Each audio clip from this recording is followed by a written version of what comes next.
कथक जो डांस था, जो ये लड़कियां करती थी, तो ये तो बेसिकली तो ये मुसलमानों की इजाद है, ये कोई मुगलों के वक्त मशहूर में है। यहाँ की खातून थी जिसका नाम बड़ा मशहूर हो?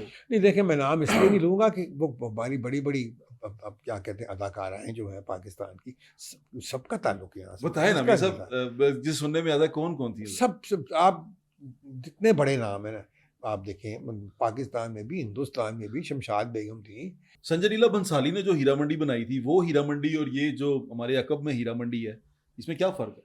वो जो उसने बनाई है, वो हीरा मंडी ना पाकिस्तान में कभी एग्ज़िस्ट की है, तो ना ही हिंदुस्तान में कभी एग्ज़िस्ट की है, ये उसने तो एक-एक कहा जो सी थी वो फ्रीडम फाइटर भी वो थी। फिर बिल्कुल झूठ, कोई ताल्लुक वास्ता ही नहीं है वैसा, कि कोई ऐसी कोई कहानी नहीं है यहाँ, क्या कहते हैं हीरा मंडी में, कि उन्होंने को फ्रीडम फाइटर बनी या उन्होंने कुछ किया, बिल्कुल ऐसी कोई कहानी नहीं है।